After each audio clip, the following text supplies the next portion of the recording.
Nós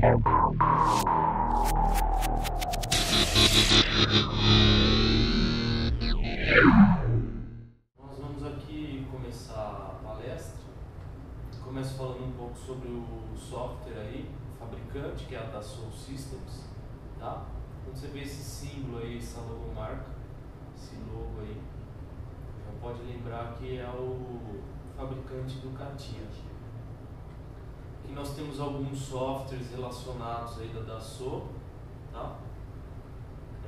O CATIA vai trabalhar aí com desenvolvimento e análise da manufatura, fazer os projetos, que no caso aqui a gente na escola só trabalha com o CATIA, mas ele se relaciona com alguns outros softwares, por exemplo, software para robótica, que é para fazer a programação de robô e automatização de processos, tá? Parte de simulação com elementos dinâmicos, tá? Então, se você quer simular aí um prédio ou uma colisão de carro,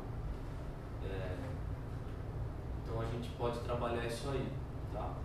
E o 3D é um software que ele é mais dinâmico também, ele não é tão burocrático com relação à modelagem, e ele é um software também muito interessante e muito poderoso, tá? Então aí nós temos o CATIA fazendo a parte de gerenciamento de PLM, o E9 para fazer é o banco de dados da Dassault, que você pode salvar os seus arquivos no próprio servidor do software. O SolidWorks seria um concorrente, hoje em dia ele virou um aliado, né? Eu instalei fabricante só para saber as ferramentas, vai para Isso aí. O Simulia vai fazer essa parte de simulação dinâmica e o Delma é para a parte de robótica, mecatrônica e automação. No caso, esse Simulia, eu vou fazer a montagem dos elementos lá, tipo as formas, aí eu jogo no Simulia para como que funciona. No caso, o CATIA ele vai fazer toda a análise de cinemática, movimentação de componentes, né? Se tem uma junta, isso aí você consegue tudo fazer no CATIA. Certo. Até mesmo ver o esforço, por exemplo, de uma ponte, como que ela vai fazer a... Sim, tudo no CATIA você consegue fazer. Mas quando é um único instante ideal, né? Quando se passar de um único instante, que for algum movimento que já está relacionado ao tempo, então não é só aquela situação ideal de carregamento. Ele tem um histórico com materiais que tenha padrões ISO. Isso, exatamente. E a resistência cada material vai estar existindo. Exatamente. Um certo tipo de pressão. Para você ver o comportamento do conjunto, como que uma peça vai distribuir um esforço para a outra. Estou falando interessante porque sai dos cálculos lá que o negocinho chato. Sim, o software ele auxilia muito. E no caso do Simulia, é quando você faz tudo isso e também envolvendo a parte dinâmica. Então você, além de saber o quanto que o carro está suportando do próprio motor em relação ao bloco, chassi, etc., você vai colocar isso aí em movimento e testar alguma colisão, a abertura de uma porta, qual seria o esforço máximo para os componentes não estourar. Então você poderia estar trabalhando isso aí. Também a parte de vento, simulação de hidrodinâmica, essa parte mais relacionada à dinâmica, tá? Então aqui é o CATIA, que a gente vai ver durante a apresentação. Falar um pouco sobre a Alpha Channel, que tem mais de 10 anos no mercado. Muito do material foi o ITA que idealizou e deu subsídios para a criação do material, do Instituto Tecnológico de Aeronáutica. Vale ressaltar que a gente também tem 40 cursos, né, em 8 diferentes áreas da computação gráfica. Dentre elas, essa parte técnica aí, trabalhando com o CATIA e alguns outros softwares, tá? E são poucas instituições que estão no CATIA. Sim. A especialização realmente acaba ficando na mão só de alguns centros de treinamento. Aqui sobre a Dassault, ela é francesa, tá? é uma empresa aí líder em soluções PLM, que é o que a gente vai ver na sequência. PLM ele vai tratar o produto como se ele fosse um ciclo, vai tratar esse ciclo de vida do produto. Isso, exatamente. Você vai. Legal, ele é desde a geração da geometria, né? Geometria 3D, até a viabilização da manufatura para transformar esse produto industrializado, e também em relação à engenharia, cálculo estrutural, toda essa parte que vai envolver a parte de engenharia. E a vantagem disso é que é tudo integrado uma coisa com outra. Então, uma vez que você faz uma alteração na geometria, você já está mexendo com todo esse ciclo até o produto se tornar obsoleto, entre aspas. Então, você pode também estar fazendo o planejamento da própria reciclagem embutido nesse próprio ciclo de PLM, tá? Então aqui temos aí o que é o PLM em si, né? Que é o Product Lifecycle Management, tá? É o gerenciamento do ciclo de vida do produto. Aí a ferramenta que vai auxiliar principalmente para diminuir o tempo gasto entre essas 3, 4, 5 etapas que você vai necessitar para desenvolver o produto. E para que isso? Para você reduzir o tempo de execução do projeto e também colocar ele mais rapidamente para consumir. Isso. Você vai estar ganhando aí tempo, e o tempo acaba refletindo em dinheiro, em custo, exatamente. Você vai sempre conseguir enxugar cada vez mais por essa relação que tem um ciclo com o outro. Então, softwares que não são PLM, você poderia estar gerando a geometria em um software, a manufatura em outro, o cálculo em outro. Só que uma vez que você mexe em um dos 3 setores, uma das 3 fatias, as outras 2 não são modificadas automaticamente. Aqui é tudo integrado, tá? Então é justamente isso que o PLM vai trazer aí, tá? Que é um gráfico que a gente tem, como que se pode fazer uma captação aí também do PLM através das pessoas, do marketing, do design, da necessidade, em transformar um produto, um serviço, tá? Para que isso consiga, através de processos e também de ferramentas como CAD, CAM e CAID, e através disso você vai desenvolvendo o produto e até chegar na própria geometria, na própria estrutura, que é o que vai ali agregar forma e função, sempre para atribuir aí e sanar alguma necessidade, tá? CATIA é uma sigla, tá? Computer Aided Three-Dimensional Interactive Application, tá? Até parece nome meio tabajara, né? Mas é a aplicação tridimensional interativa assistida por computador, tá? Então, quando eu ouvi CATIA aí, ou CATIA, lembra sempre que é um software que ele vai gerar aí essa aplicação tridimensional interativa. Falando aqui sobre o CATIA, um dos principais fatores dele aí é você ter a opção de ter um ambiente altamente colaborativo. Então, você estando com essa ferramenta, independente do lugar onde você está trabalhando, digamos o prédio, o lugar físico, você pode estar engajado ou até mesmo contribuindo com a matriz e assim por diante. E é uma integração que é colaborativa pelo seguinte: uma vez que você pegou um certo trecho da produção ou do modelamento, etc., você vai estar contribuindo para a próxima etapa e assim por diante. Então sempre você vai estar fazendo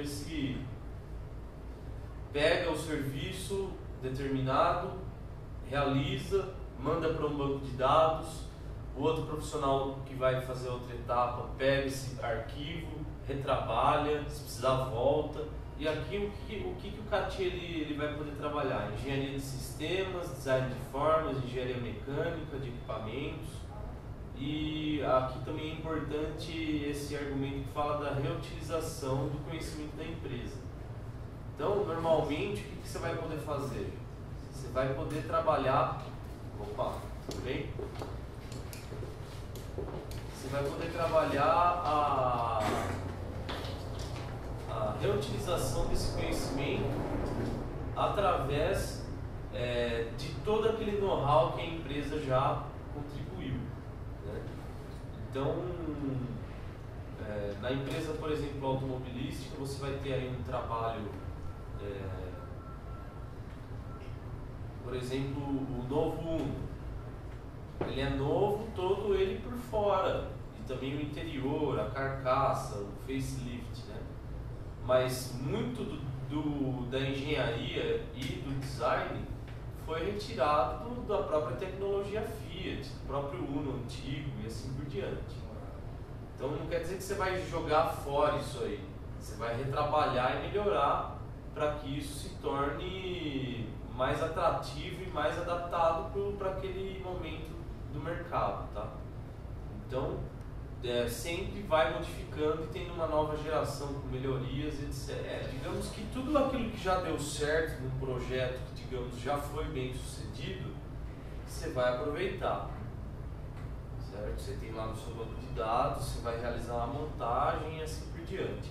Mas aqueles fatores que não deu certo é onde você vai listar as melhorias e executar. E é lógico, evidente, que nunca você vai conseguir chegar na perfeição por custo.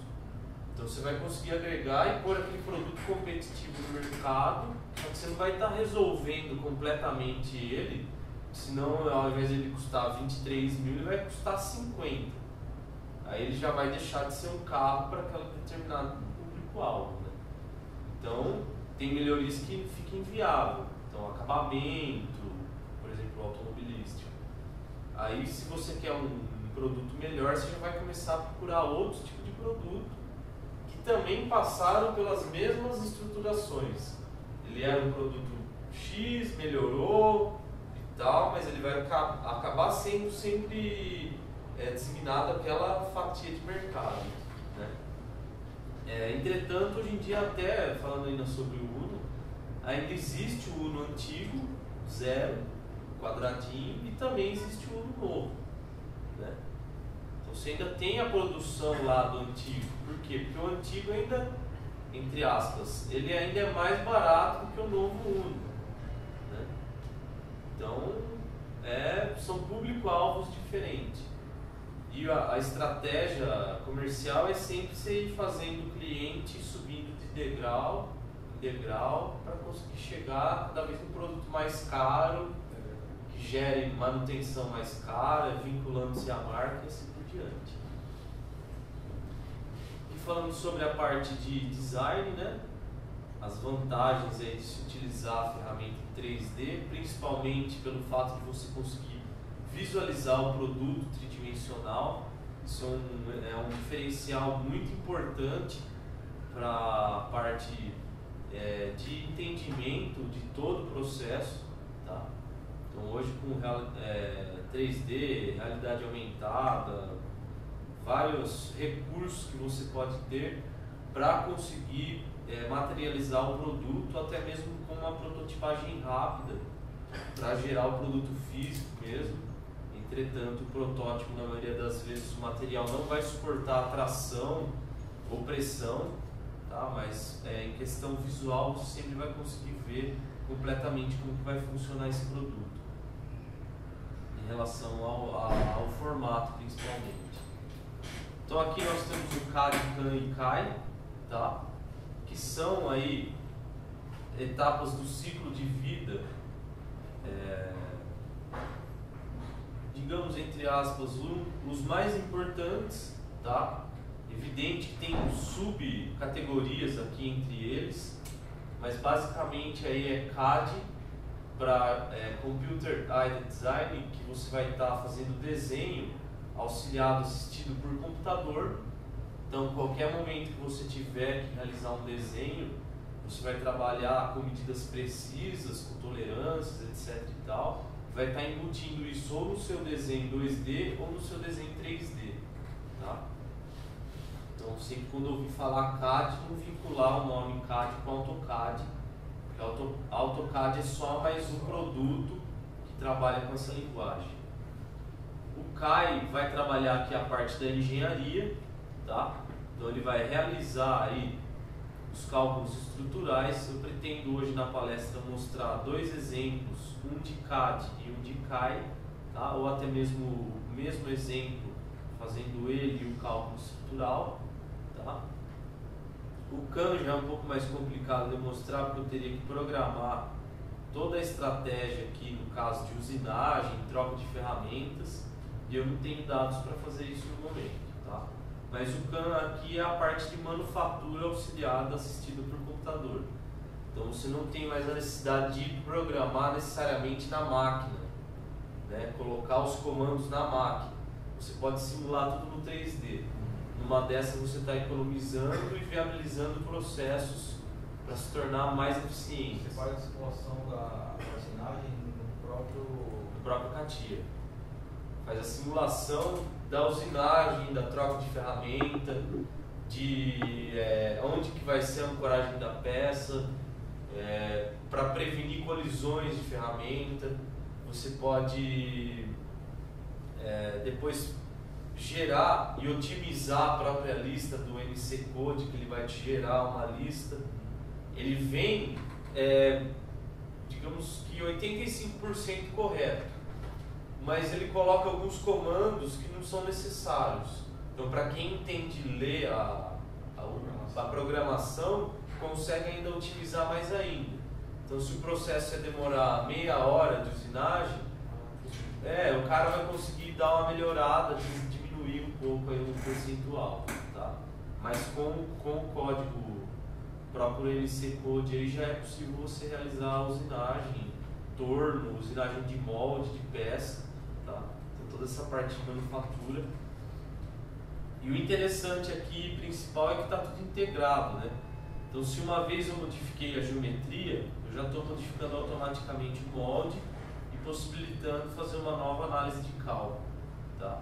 E assim por diante, eu modifico o molde por alguma necessidade de ferramenta, já estou modificando a geometria. Por uma necessidade de engenharia, eu modifico e entendo que eu tenho que modificar a geometria porque a engenharia não está ainda satisfeita com o resultado. Então, é com esse tipo de processo de PLM que a gente vai conseguir otimizar e ganhar tempo, tá? Aqui tem algumas áreas de atuação, a parte de aeroespacial. Então, imaginar que cada componente desse foi realizado esses 3 ciclos no mínimo, agregou forma à função, fez o planejamento de transforme em manufatura e também, em paralelo, sempre calculando a estrutura do projeto, fazendo análises e cálculos aí de elementos finitos, né? Então cada componente aqui tem que estar muito bem montado, ancorado uma peça com outra, com todas as restrições aí adequadas de montagem, de aplicação de material, densidades de material, propriedades do material e assim por diante, tá? A Boeing é um cliente muito conhecido, no Brasil a Embraer utiliza, a Pirelli, então são grandes clientes em todo o mundo que utiliza o CATIA, tá? É a parte automobilística. Isso, a parte automobilística, desde das marcas mais populares, mais comuns, tá? Até carros como protótipos. Esse aqui é um carro da KTM, e aí a parte de Fórmula, né? Fórmula 1, Fórmula 3, a parte de NASCAR, rally, parte de motocicleta também, que vai entrar no ramo automotivo, de motocicletas, motobilístico, né? E Então aqui você vai conseguir fazer todo esse cálculo e otimizar toda essa produção do produto. O CATIA, inclusive, ele tem a simulação ergonômica. Você aqui consegue ver o espaço para o piloto, se ele vai ter espaço para se mexer, se ele vai ter espaço para direção. Tem um recurso também que você consegue ver o que o piloto está vendo, a visão central e a visão periférica. Daí você vai conseguir simular os acionamentos e tal ao alcance, tá? Então, você quando está projetando um carro, você consegue simular exatamente se ele vai alcançar o retrovisor sem precisar tirar as costas do banco e assim por diante. Se ele vai ter acesso ao rádio sem tirar as costas do banco. Então, só que tudo isso para você embutir esse tipo de produto no carro vai sempre se tornando mais caro. Então, normalmente o console de carro popular ele é mais retão. Por quê? Porque você vai gastar mais material, você vai ter que estruturar melhor ali o console, tá? E assim vai, sempre vai agregando valores aí. Essa parte aqui é essa simulação da visão que eu falei para vocês. Então, tem a visão aqui central e aqui essa região é a visão periférica, tá? Que é o que? Você tem que conseguir enquadrar todo o vidro do para-brisa do carro, por exemplo, dentro dessa visão periférica. Pode criar um carro que passou desse ponto aqui, né?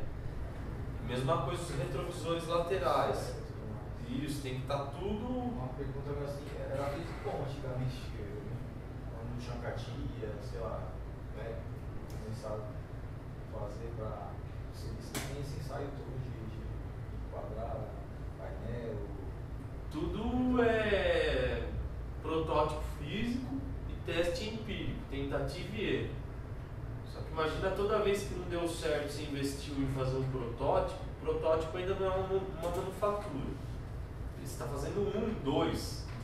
Então muitas vezes o custo do protótipo ele é quase tão caro do que viabilizar toda uma produção, dependendo do produto. Daí você vai testar esse mouse, por exemplo, fez o protótipo funcional, ele funciona, só que você deu para o setor de teste de qualidade, chegou lá, com 5.000 apertões ele começou a apresentar uma fadiga no plástico, que não foi prevista na engenharia manual. Você vai ter que ir lá e modificar. Tem até uma propaganda do carro da Nissan que mostra esses ensaios hoje em dia de maquinário para ficar apertando, fechando, abre e fecha os controles do carro, fica fazendo assim com a direção. Por quê? Produto hoje em dia ele não pode durar eternamente, senão a fábrica vai à falência. Uma hora ele tem que quebrar, ou pelo menos dar manutenção. Senão você construiria tudo de titânio com diamante, compraria um carro só e pronto. Você vive com aquele carro pro resto da vida, nunca vai ter um desgaste, sei lá. Mesma coisa celular. Celular hoje, antigamente você podia destruir o celular, jogar no chão que ele descolava a bateria, o vidro, você montava tudo de novo, ele funcionava. Hoje em dia, dependendo do ângulo que cai o celular, ele tchau e benção. Já era. Por que as teclas começam a não funcionar com o tempo? É planejado, não pode durar infinito, senão você não vai estimular o consumo. Então fica lá máquinas de ensaio apertando e simulando. Olha, para durar 5.000 apertões. A partir disso é lucro. Ah, mas está durando 6.000. Reduz a espessura do material, retira o efeito mola do material, aumenta o fator de erro, que tem que durar tanto. Mais que isso já é prejuízo. Mesma coisa tinta de tela, de teclado. Por que vai desgastando a tecla do computador, do próprio teclado, se for teclado comum? Porque é para desgastar. Senão ele põe uma tinta que não sairia nunca. Mas ele tem que pôr alguma coisa, ele tem que conseguir gerar algum desgaste. Tênis, pense como que durava tênis antigamente. 15 anos atrás. Né? Por quê? Porque eram materiais duráveis, poliuretano. Só que daí o que perceberam? O cara ficava com o mesmo tênis 1 ano. Para ele ir lá na loja de novo comprar e dar lucro para a empresa, ele ficava 1 ano. Aí falaram, não, vamos fazer durar 6 meses. Hoje em dia você pôr um tênis e andar com ele todo dia, em 2 meses ele descola o bico. Mas é à toa? De jeito nenhum. Tem um monte de maquininha lá agora fazendo assim, tênis assim, assim, assado. Vê a densidade da borracha, troca-se aquilo e em 3 meses você está lá de novo precisando comprar. Ou você compra uma botina daquelas que tem um solado grosso, tipo essa assim, ó, tá? Que aí vai durar, mas o que acontece? Às vezes o conforto de um tênis, uma caminhada, você não vai conseguir na botina. E quanto mais caro o tênis, menos ele dura. Tá? Principalmente se for tênis para atletismo, caminhada. Então o cara... esses tênis Mizuno de 800 pau, 900, ele é para caminhada. Se você comprar um desse para ficar no dia a dia, ele dura 1 mês. Por quê? Porque ele é muito leve, os materiais são... Ventilação, os materiais dele são muito específicos para dar tração. Então cada vez que ele dá tração no chão, tá ficando um pouco do material lá no chão. Toda hora. Aqui outra parte aí, a parte de design mesmo, né? Superfícies, otimização de carrocerias e chassis, criando aí células de sobrevivência, fazendo uma reestruturação para fazer o carro se tornar mais forte. Parte de caminhão e ônibus também utiliza o CATIA, a Volvo, Scania, Mercedes, tá? Empresas aí muito conhecidas no mercado. Essa imagem aqui para demonstrar que você pode utilizar, inclusive para fazer otimização de carros já existentes ou antigos, né? Então você poderia estar tirando um motor de um carro, inserindo em outro, mas sem correr o risco da estrutura do carro não aguentar. Então, uma vez que você tem um modelo 3D matemático pronto, você pode criar peças e adaptações, né, para esse carro. E tem empresas que só fazem esse tipo de serviço. Que nem tem um Mustang novo, Mustang GT, tem uma empresa que você pode comprar já o Mustang de fábrica com alguns kits de paralama, saias lateral, aerofólio, suspensão esportiva. Você já compra o carro e ele já vem de fábrica com esses componentes, mas não é a própria Ford que faz esses componentes, é uma terceira empresa que vai lá, produz tudo isso para exclusivamente esse carro e você já customiza ele com isso, né? Quem utiliza muito esse tipo de conceito também é as marcas top aí automobilísticas, tipo a Rolls Royce. Então é muito difícil você ter um carro igual ao outro, quase impossível. Tem assim 5 milhões de possibilidades de combinação de cor, material e modificações estruturais. Então você pode pôr o carro vermelho com interior creme, com detalhe de madeira, não sei o que, e papapá. Então na linha de produção sempre vem um RG do carro e é montado de acordo com isso. Principalmente porque é impossível ter um carro igual ao outro. Todo o interior do Rolls Royce ele é de madeira e eles fazem o chamado espelhamento de faces.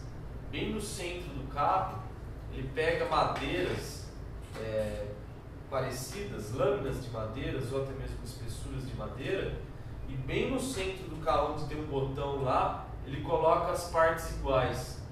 E aí esse desenho nasce para lá e ao mesmo tempo nasce para cá. Então é impossível ter igual, principalmente já pelo painel. Então o painel, cada carro vai ser um diferente do outro, né? E sempre trabalhando aí de acordo com o cliente quer. Outra coisa que é interessante no Rolls Royce é que todo console é uma única peça. É uma peça de, se não me engano, de magnésio. Por quê? Porque o maior barulho interno do carro estão nos componentes do painel. Né? Então quando começa, é coisa que está lá no painel vibrando.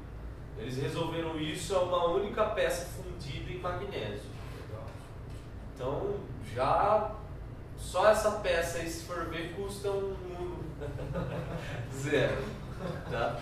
Por quê? Porque tem muita tecnologia embutida na própria peça.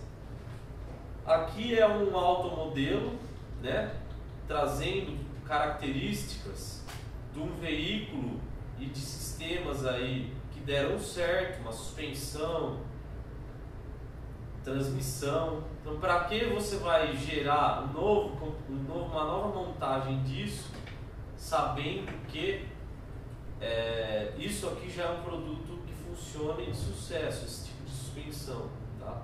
Então, o que eu quero dizer é que muitas vezes você vai estar na empresa, numa indústria, e vai descendo alguns patamares e vai atendendo outras necessidades com a mesma tecnologia, tá? Bem de consumo, qualquer coisa que está aqui na sala, ou com a gente, vai estar sendo produzido ou podendo ser produzido pelo CATIA. Eletroeletrônicos, tanto a parte interna como externa. Tá? O CATIA inclusive faz a parte de simulação da placa de silício aqui do hardware. Indústria de maquinários, tá? Layouts de fábrica, você pode estar estudando aqui como que vai ser o comportamento da logística, da manipulação, do desgaste, do tempo, tá? Indústria naval, lembrando que aqui eu coloquei alguns exemplos, senão a gente tinha que ficar aqui só falando sobre exemplo. Parte de arquitetura, que é o estádio, foi sede da Olimpíada, é o Ninho de Pássaros, todos os cálculos estruturais foram feitos no CATIA. E aqui uma casa mais simples aí, para demonstrar que não tem um nível de especificação ideal. Aqui a parte de biomedicina, desde uma reconstrução facial, a parte de ortodontista, implantes, a parte de próteses, instrumentação médica, tá? Aqui eu coloquei a arma para poder fazer um link com a indústria militar. Tudo aí, maior investimento mundial é sempre na indústria militar, né? E as tecnologias vão descendo. Por exemplo, GPS, internet, tá? O próprio celular eram tecnologias de guerra. E vai se tornando possível ter, as tecnologias vão se tornando mais acessíveis à população, tá? O próprio avião, vão trazendo tecnologias top de linha para aviões comerciais, para trazer mais segurança, mais velocidade, etc. Mais conforto. Aqui é um leitor aí bem puxado para o design. Modelamento funcional, que aqui a gente projeta de dentro para fora, agregando aí o produto para esconder a parte feia, né? Que é o secador de cabelo. Um produto simples que também vai haver a necessidade de ser feito o projeto dele para poder saber funcionamento, medidas exatas, viabilização do cálculo estrutural, da manufatura e assim por diante, tá? A parte aí de brinquedos, então são áreas aí, a parte de brinquedos a gente poderia também até falar sobre a indústria de termoplástico, tá? Desenvolvimento de produtos como cadeira, mesa, bandeja, qualquer coisa que hoje em dia tem todo o produto top e também tem de plástico bom, plástico ruim, plástico péssimo, Então tem todos os tipos de faixa de produtos aí, plásticos. Tá? Que é um propulsor aquático. Isso aqui já foi feito no Simulia. O Simulia ele é tão poderoso que ele consegue simular o movimento de um airbag, tá? Coisa que aí são milissegundos a abertura dele e como que ele vai ser feito esse funcionamento. Então aqui foi estabelecido todo o material para cada um dos componentes e assim batido esse carro virtualmente. Então os erros grosseiros ou a maioria dos erros você vai conseguir ver no 3D e não sacrificar o protótipo real para pegar um erro comum, tá?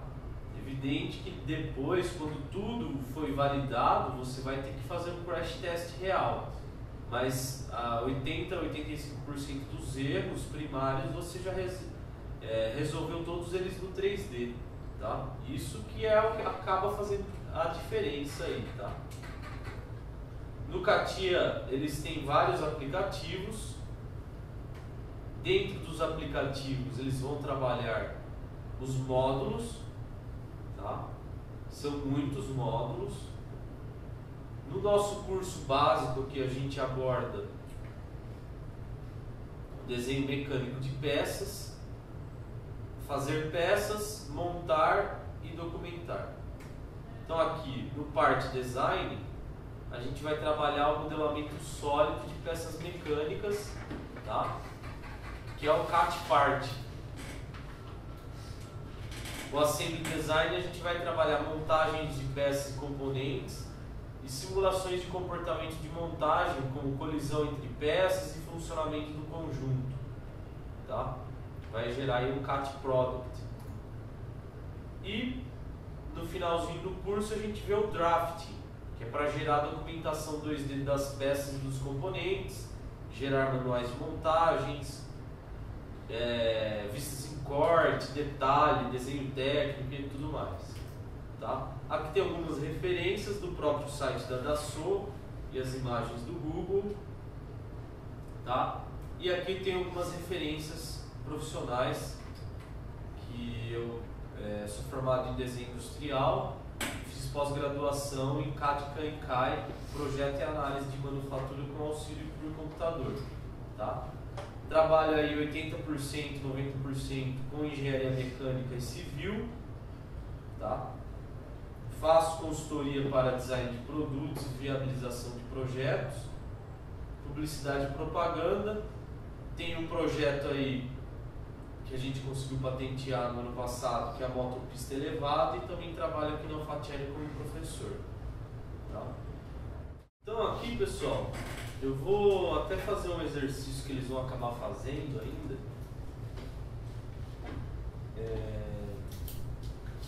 No plano ZX, vou começar a gerar uma peça aqui, tá? Para vocês verem que não tem muito segredo aí para trabalhar com o CATIA.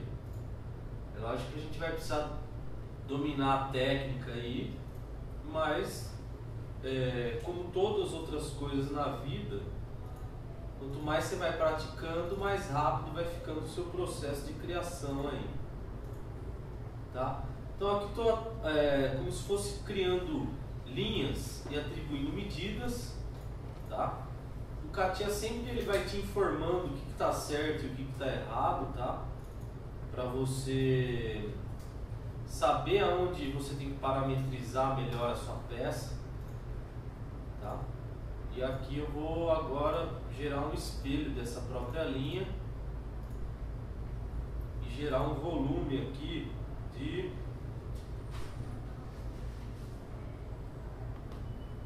8 milímetros para cada lado aí, ó. Aqui eu já fiz um volume de uma peça, tá? Só que essa peça ainda tem que trabalhar mais algumas coisas, né? Ainda tá parecendo um metrônomo aí. E não é isso que eu quero. Então aqui a gente vai ter várias ferramentas de desenho, tá? Que são os sketches, os profiles e assim por diante. A gente vai ter aí E o legal do curso é que a gente te ensina uma metodologia e não uma decoreba, para que você crie autonomia depois para trabalhar sem precisar da receita do bolo, tá? Que com a receita do bolo, mesmo quem não estudou, não vai acabar conseguindo fazer.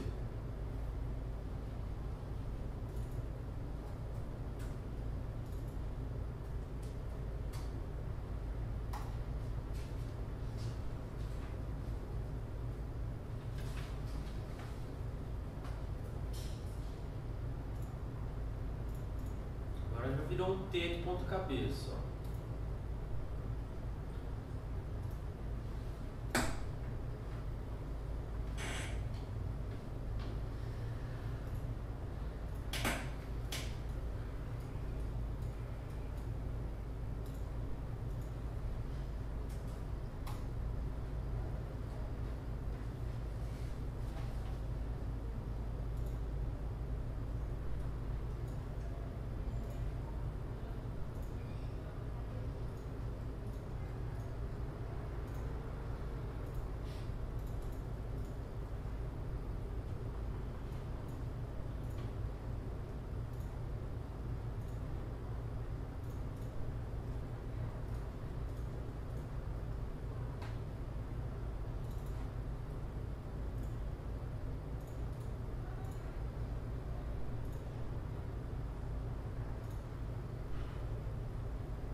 Ligou o raio 24 ali, a base, que você está em cima, ele ficava tudo automaticamente.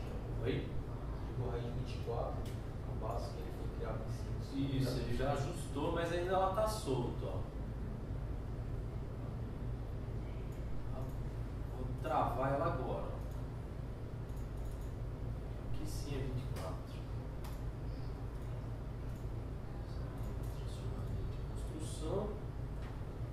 Eu vou jogar um eixo aqui, ó.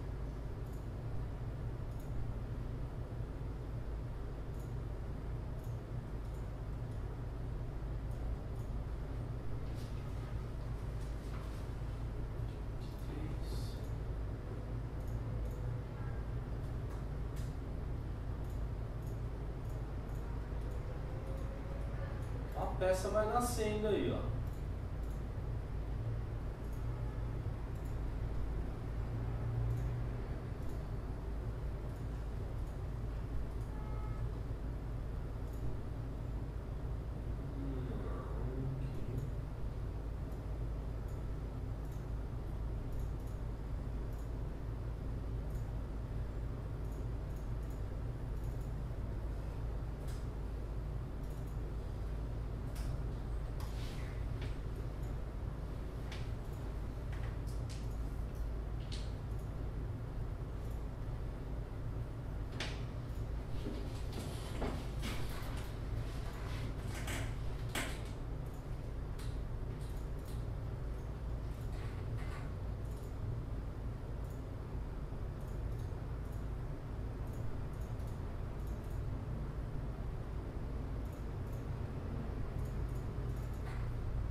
Nós vamos ter a árvore de especificações, né?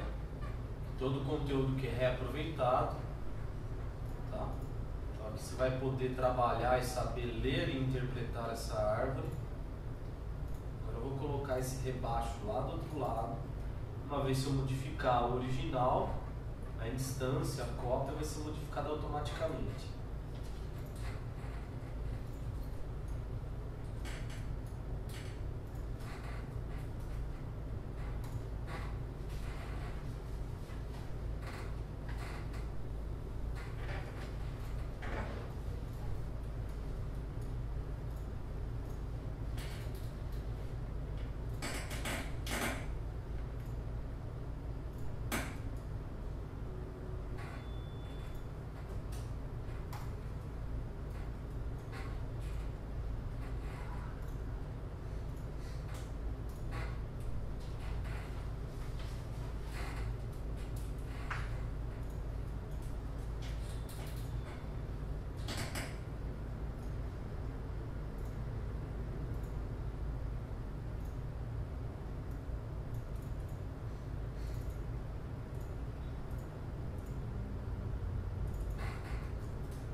Vou gerando várias linhas, fazendo comandos e assim por diante.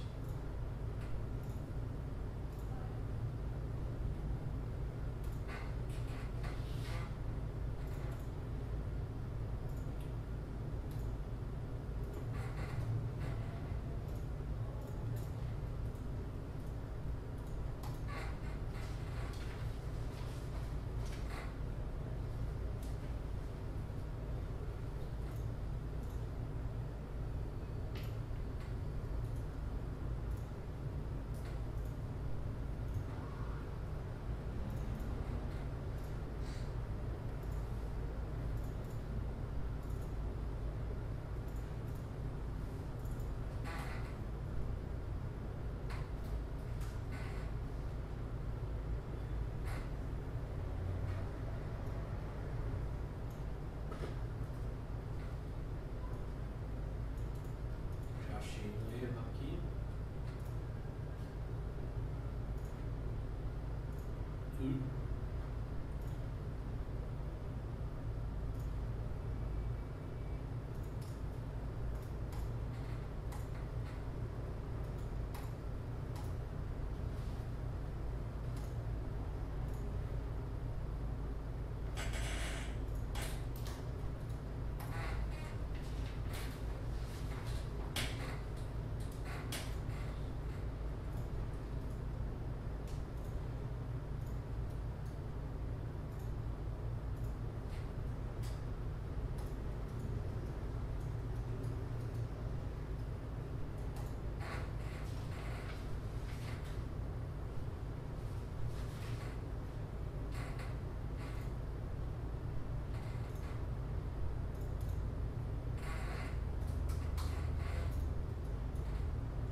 Rebaixo aqui de 2 milímetros. Vou multiplicar esse rebaixo lá do outro lado.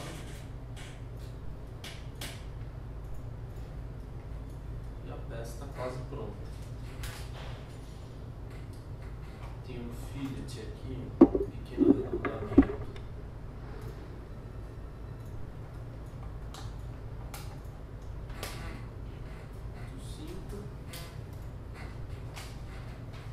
agora só uma parte de furação. Eu vou aplicar aqui, ó, no 10, 8 e vou multiplicar esse furo e fazer um mirror dele. E a peça está pronta aí. Tá. Tenho toda a especificação dela na árvore. Qualquer um dos parâmetros que eu quiser modificar, por exemplo, a altura, eu venho aqui agora, isso aqui já faz parte do PLM. Por quê? Porque se eu tiver produtos de mesma classe, de medidas diferentes, ó, tá com 150. Quando eu sair, ele já atualizou automaticamente a peça. Tá? E assim por diante. Qualquer um dos comandos que eu tiver aqui, eles são completamente mutáveis. Tá? Então, dentro de um modelo do CATIA, eu tenho infinitos modelos. Por quê?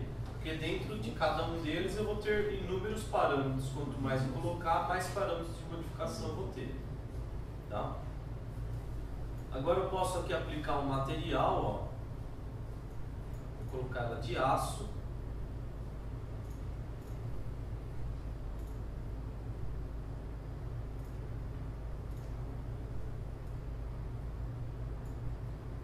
Ok? E agora eu vou gerar uma análise. O que eu vou fazer? Eu vou engastar esses parafusos, esses furos aqui, tá? Ou seja, eu vou travá-los no espaço, ele não vai, é como se ele tivesse parafusado, ok? Deixa eu salvar um negócio aqui.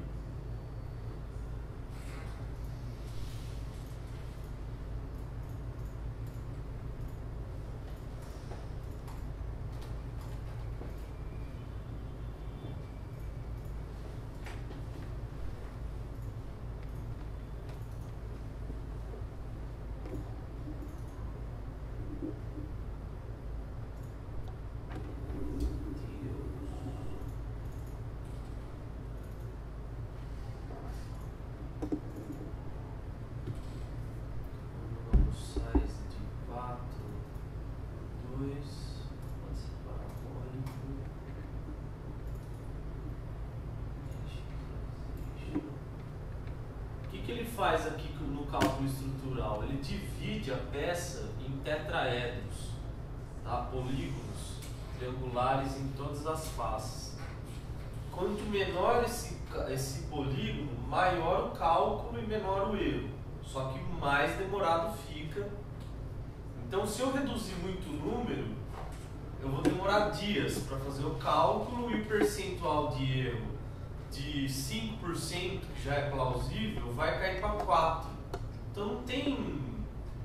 Então, o que a análise do CATIA é 100% correta? Não, nenhuma análise é 100% correta até você fazer o corpo de prova. Por lá, é o concreto. Não vai fazer concretagem dessas mais complicadas, não tira um cilindro de concreto, põe lá num torquímetro para ver quanto aquele concreto está aguentando. Aqui é a mesma coisa, pessoal. Nunca vai ser a situação real, perfeita, né? E agora eu vou criar um esforço aqui por dentro. Deixa eu desligar a minha malha aqui. Vou fazer até assim, ó. Que eu vou colocar aqui um bearing load, uma força distribuída ao longo aqui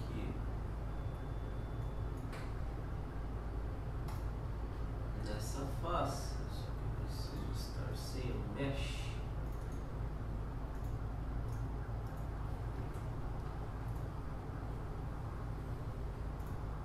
Nessa face eu vou jogar aqui 180 graus em Z de 1000 newtons, 100 quilos.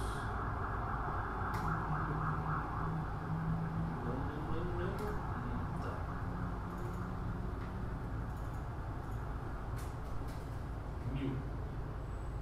Radial. Isso, é isso mesmo que eu quero. Como se eu estivesse puxando a cabeça ali por dentro do pistão, tá? E por dentro, deixa eu desligar a minha malha aqui, vou fazer até assim, ó. Que eu vou colocar aqui um bearing load, uma força distribuída ao longo aqui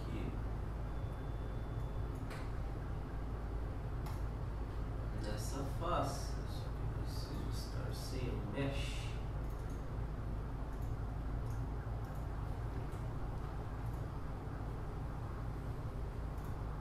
Nessa face eu vou jogar aqui 180 graus em Z de 1000 newtons, 100 quilos.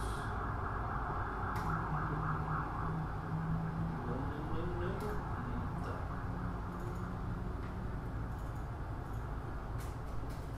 Mil. Radial. Isso, é isso mesmo que eu quero. Como se eu estivesse puxando a cabeça ali por dentro do pistão. Tá? Agora eu vou mandar rodar essa análise aí.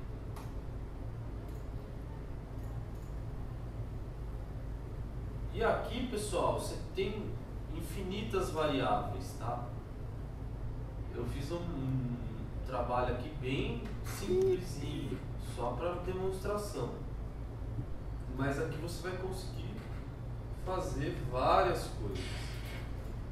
Por exemplo, aqui nós podemos ver aqui a deformação da peça com uma tabela chamada aí de von Mises Stress, tá? Aí você vai me perguntar, nossa, mas 100 quilos fez tudo isso com a peça? Não, tá?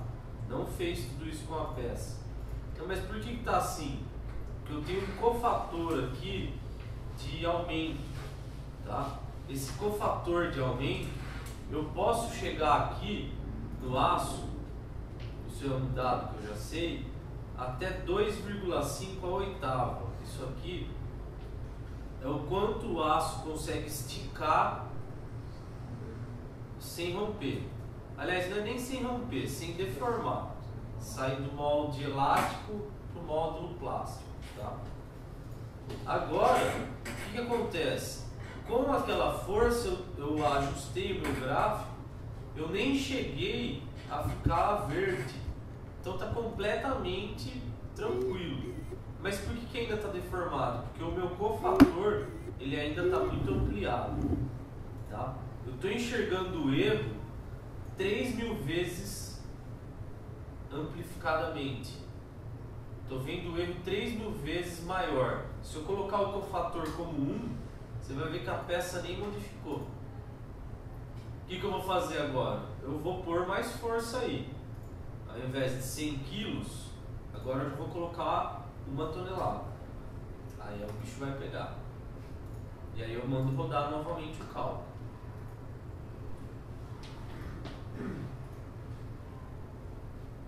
Quando eu for ver o von Mises, ainda assim está aceitável, porque eu ainda estou ali entre 2 e 2,25. Eu tenho aí até 20% de folga, então tá tranquilão. 1 tonelada aí, essa peça em aço, ela vai com certeza aguentar, tá? Posso inclusive aqui aumentar o cofator agora para 10 vezes o erro, até 100 vezes, porque senão nem assim vai dar para ver, 1000 vezes, aí já é muito, né? 200 vezes. Para quê? Para na hora que eu for gerar uma animação eu conseguir ver, tá muito rápido, eu conseguir ver como que ela está se deformando, ó. Mas aí lembrando que está 200 vezes amplificado o erro, né? E o que eu teria que fazer agora para melhorar ou piorar? Modificação de material, modificação de geometria, tá? Então nesses cantinhos aqui, ó, que está começando a ficar vermelho, ó, eu poderia criar algum tipo de reforço aí, apesar de já ter o fillet, né? O fillet aí ele vai trazer estrutura para a peça da mesma forma que essas partes internas também, tá?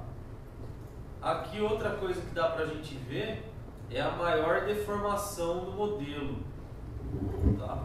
Então a maior deformação do modelo aqui, lembrando que esse curso aqui, pessoal, é o curso lá de análise, tá? Mas eu estou mostrando aí como um atrativo a mais. Aqui a maior deformação das setas vermelhas está tendo uma deformação de 0,04 milímetros, tá? Então 4 centésimos, tá? É uma miséria, tá? Poderia melhorar ou piorar essa informação fazendo a melhoria da minha malha que fez a discretização do objeto, tá? Eu consigo também ver a parte de deformação, quanto que você vai ter aí com relação à deformação, lembrando que ele também aqui está com um cofator muito alto, tá? E eu conseguiria encaixar um pino aqui, o pistão no motor, o motor no virabrequim, assim por diante, e ver a interação de cada componente entre eles, como que eles vão se comportar, tá? Então aqui, outra coisa que é interessante eu fazer agora é isso aqui, ó. Pegar esse furo, ou até mesmo a própria cabeça aqui da biela, que eu acho que ela está aqui, ó. Aqui, ó. Vou exagerar, vou pôr 30 aqui. Virar um cabeção, tá? Bem exagerado mesmo. Quando eu voltar lá na minha análise, olha aí o que já aconteceu. Já modificou, ó. Já estou na análise, ele já modificou a própria geometria da análise. Agora eu vou gerar um novo cálculo, com o mesmo tipo de carregamento. Lá estava entre 2 e 2. Com esse tanto de material aí, eu acho que vai ficar tudo azul. Nem vai mexer mais.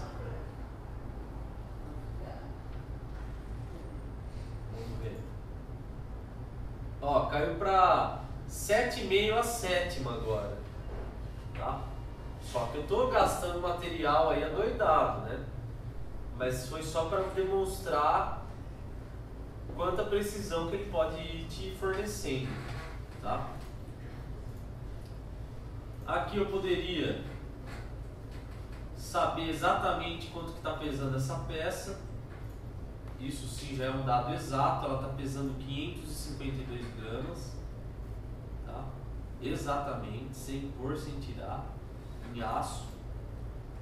E aqui eu vou abrir o último arquivo para finalizar, uma montagem, para vocês verem mais ou menos como que funciona.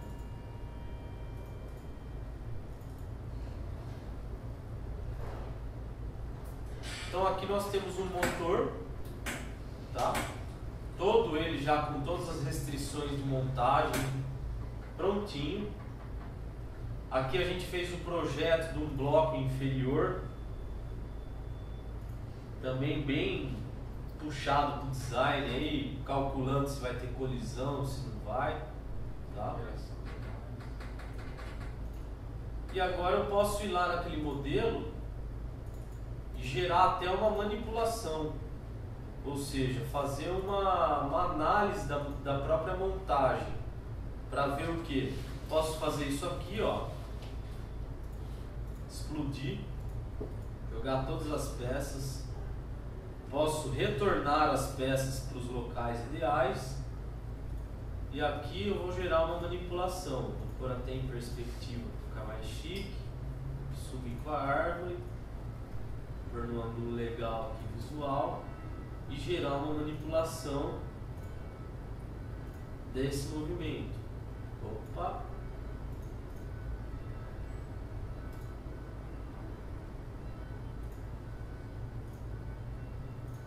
Olha lá. Tá? E aqui você está vendo que não tem nenhuma colisão. Tenho ferramentas aí que eu poderia até fazer um estudo de como que está se comportando o meu motor lá por dentro, ó. Fazer uma radiografia do próprio motor, ó. Se tiver uma colisão, aparece alguma coisa? Vai detectar. Aí mostra. Mostra.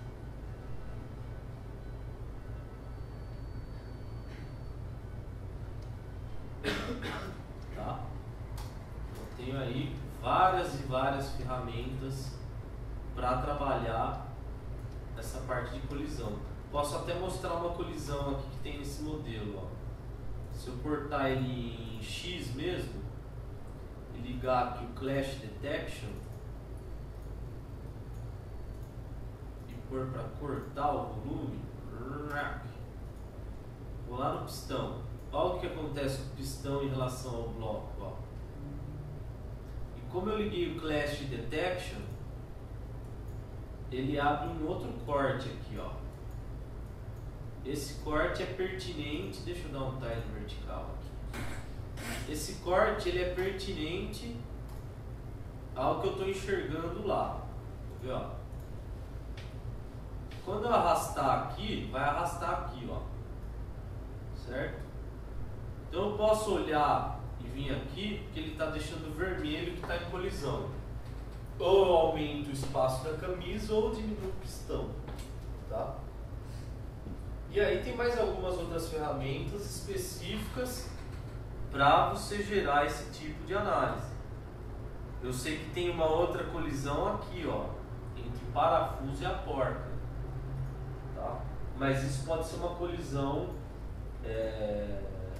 determinada, que é o engaste entre a rosca, né?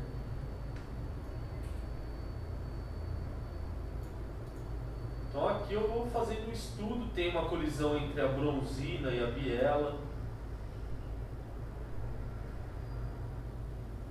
entre o pino e o pistão, tá? Essas são algumas das ferramentas que a gente vê durante o curso.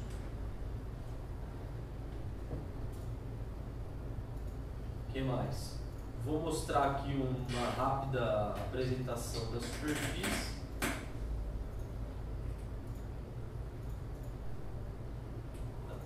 Superfície.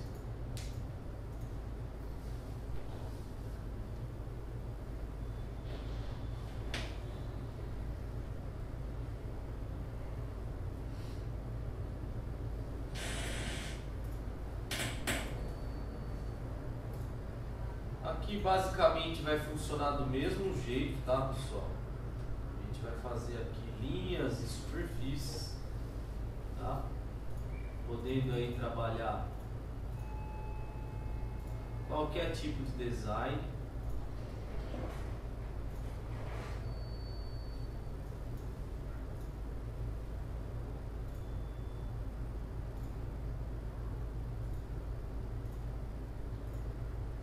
E gerando aí as superfícies, as nossas surfaces.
vai virar um emaranhado aí que nem eu tô entendendo.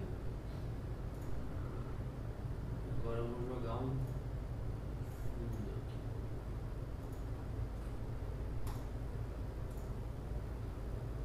Gerar mais uma extrusão. E agora eu vou ficar só com o que tem lá dentro, que vai ser aí o meu produto finalizado.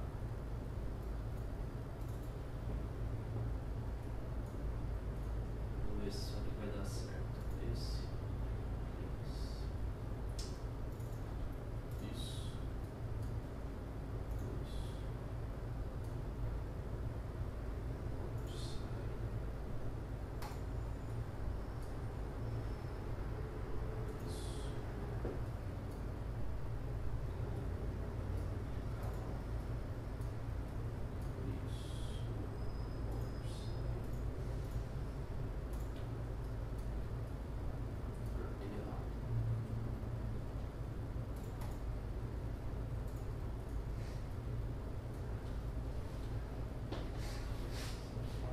Agora essa aqui.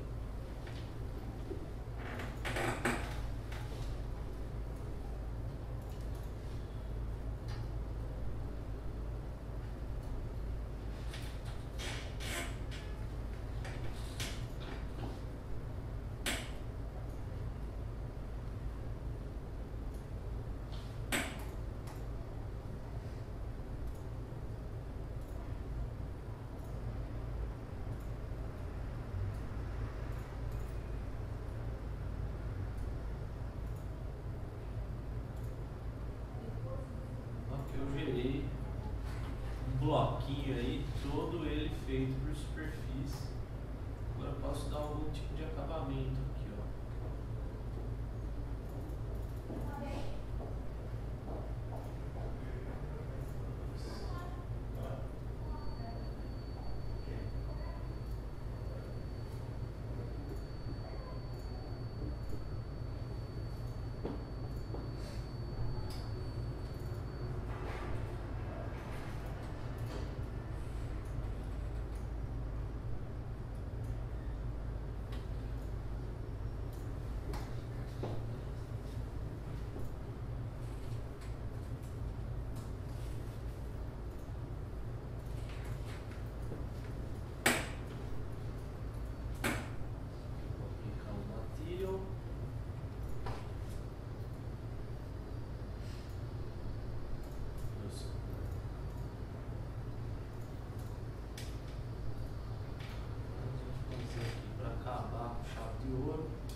Alguma dúvida aí, pessoal?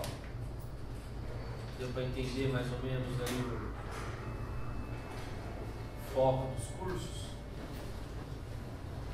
O design de sólido, ele é mais o design basicão, né? Perfis, estudados e tal.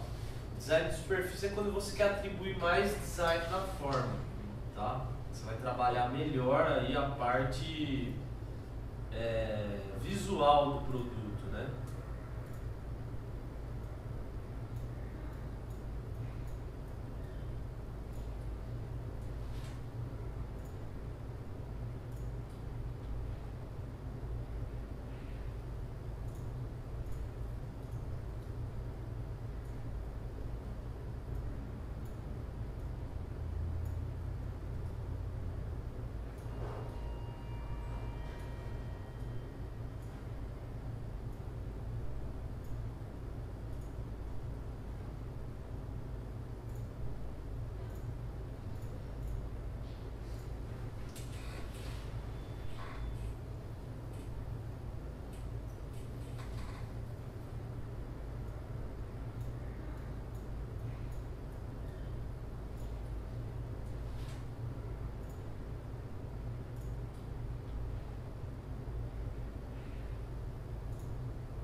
CATIA ele vai conversar muito bem com outros softwares, tá?